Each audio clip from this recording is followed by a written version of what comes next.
We also spoke to Member of Parliament and the senior leader from the BJP's West Bengal unit, Dilip Ghosh, earlier. Listen in. Violence in Howrah, that has certainly sent a lot of questions, raised many questions. The political battle is currently underway, and to talk about what exactly is the position of the BJP, we have Member of Parliament and senior leader of the BJP in the state of West Bengal, Mr. Dilip Ghosh, joining us. Mr. Dilip Ghosh, सबसे पहले मैं आपसे ये पूछना चाहूंगा कि जिस तरह ममता बनर्जी ने बीजेपी पे इस वायलेंस के, इस हिंसा के बारे में पूरा रिस्पॉन्सिबिलिटी रखा है, आप उनके एलिगेशंस, उनके आरोपों को क्या जवाब देंगे? देखिए, ममता बनर्जी की ये प्लान थी कि गड़बड़ हो और बीजेपी का ऊपर सब थोपे। बीजेपी कहीं पिक्चर में नहीं है।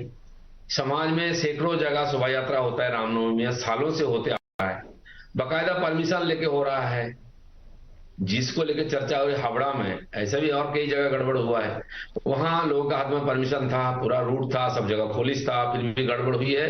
और अभी भी मैं जब यहाँ बात कर रहा हूँ, अभी भी वहां तोड़ फोड़ और लूट मार चल रहा है।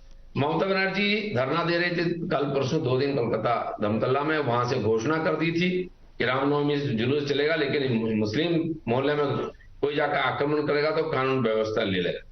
और ये भी कल बोल दिया उन्होंने कि रोजा के समय लोग तो धार्मिक होते हैं, वो कुछ गड़बड़ नहीं करते हैं, तब गड़बड़ की बात भी दे देंगे।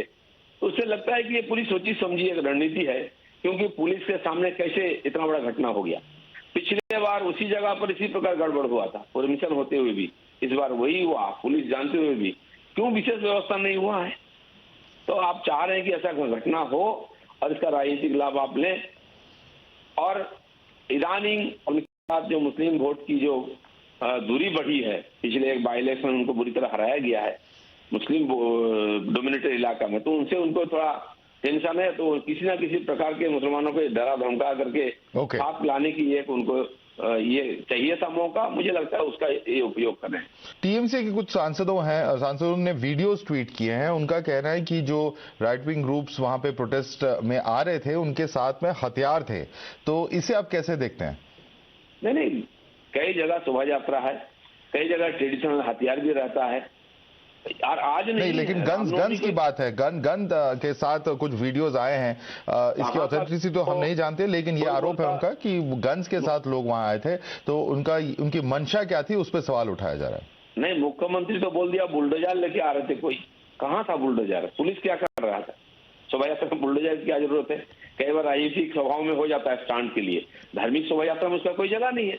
वहां के लोग कायदा परमिशन लेके चल रहे थे, उनके पास पेपर है, जो रूट था उसी में जा रहे थे। अब बचने के लिए कुछ भी बोल सके। पुलिस उनके हाथ में है, कानून उनके हाथ में है। वो जो भी दोषी है उसको उठाए दोनों तरफ से और जेल में डाले, कानून के हवाले करे। वो नहीं करेंगे, वो खाली आरोप प्रत्यारोप कर रहे हैं। ये सरकार की जिम्मेदारी नहीं है। जी, और आपकी जो पार्टी कोलीग है शुभेंदु अधिकारी, उनकी ये मांग है कि वहां पे सेंट्रल फोर्सेस डिप्लॉय किए जाए वेस्ट बंगाल में। क्या आप उनसे सहमत है? नहीं, मेरा भी मांग है, क्योंकि इस पुलिस के ये आपे में नहीं है, इनकी योग्यता नहीं इस प्रकार संभाले, क्योंकि पूरा बंगाल जल रहा है सामाजिक और राजनीतिक अपराध से। तो सेंट्रल फोर्स डिप्लॉय भी हो, साथ साथ जैसा कि दिल्ली में हुआ था, एनआई लगा करके उसका इंक्वायरी हुई थी, इसी प्रकार कोई केंद्रीय संस्था जो इसका बराबर इंक्वायरी करे, वो करना चाहिए। तभी ममता बनर्जी क्या बोल रहे हैं, हम क्या बोल रहे हैं, वो दूध का दूध और पानी का पानी हो जाएगा। ये एक आरोप ये भी लगाया जा रहा है कि जो परमिशंस चाहिए थे इस तरह की यात्रा निकालने के लिए, वो परमिशंस और क्लियरेंसेस नहीं लिए गए थे। इस पे क्या कहेंगे आप? नहीं, वहां के जो आयोजक हैं, कुछ विश्व हिंदू परिषद के कार्यकर्ता भी हैं, वो पेपर भी, उनके पास पेपर है बकायदा, जो रूट का परमिशन पुलिस दिया है, और उसी रूट से ही जा रहे थे। नहीं तो पुलिस उनका आयोजक बंद कर देता, नहीं तो संदेह है तो पुलिस उनका आयोजकों को बुला ले और पेपर ले ले उनसे, परमिशन है कि नहीं। उसी समय रुकना चाहिए था, अभी भी समय है। ये बहाना है अपने अयोग्यता ढकने के लिए, अपना साजिश को ढकने के लिए, और कुछ नहीं है। जी, और ये भी कहा जा रहा है दिलीप घोष जी कि जो वहां पे नमाज की प्रोसेशन थी, मुस्लिम्स की तरफ से जो प्रोसेशन थी, उस पर भी अटैक किया गया। तो इस पे आपकी क्या प्रतिक्रिया होगी? नहीं, कोई रमजान के दिन है, लोग नमाज पढ़े होंगे मस्जिद में, शोभा यात्रा की तो बात ही नहीं ना। कहाँ शोभा यात्रा है रमजान में? लोग उपवास करते हैं, घर में रहते हैं, इसलिए ना तो कोई जुलूस है ना कोई आक्रमण की बात है। खुला रास्ता था और परमिशन लेके उसी समय शोभा यात्रा चल रहा था रामनवमी का। अगर किसी और का होगा तो पुलिस क्यों दूसरों को परमिशन देगा झगड़ा लगाने के लिए? ये सब बेतुकी बातें हैं, कोई इसका दम नहीं है। सीधा सीधा ये हिंसा हुई है, पुलिस की उपस्थिति में हुई है, और मेरा कहना है सरकार की इच्छा के अनुसार हुआ है। जी, आखिरी सवाल एक, क्योंकि ये भी कहा जा रहा है कि जिस रूट पे अनुमति नहीं थी उन पर रूट ये यात्रा निकाली गई और एक कम्युनिटी को टारगेट करने का ऐसा प्रयास था, ये भी एक पॉलिटिकल आरोप आ रहा है, इस पे आप क्या कहेंगे? नहीं, बिल्कुल गलत है। पुलिस परमिशन दिया है, पुलिस जानता भी है, पुलिस ने सिक्योरिटी देके लेके गया, पुलिस तैनात थी। अगर परमिशन नहीं होता तो कैसे ऐसा निकल जाएगा शोभा यात्रा? नहीं होता है। और इसलिए बहाना, मैं कहूँ बहाना चाहिए तो बहाना दे रहे हैं। मुख्यमंत्री, कानून मंत्री, पुलिस मंत्री है, और बुलाए उन लोगों को जिन्होंने परमिशन लिया था। रूट का अगर गड़बड़ हुआ तो उसको सजा मिले उनको। नहीं, आप कह रहे पुलिस तैनात थी, फैलाने का आप कह रहे पुलिस तैनात थी, लेकिन फिर भी ये हिंसा हुई, तो पुलिस पे क्या सवाल उठा रहे हैं आप? मैं तो कह रहा हूँ पुलिस का ऊपर भी आक्रमण हुआ है, पुलिस का गाड़ी जलाया गया है, उसके ऊपर अटैक हुआ है।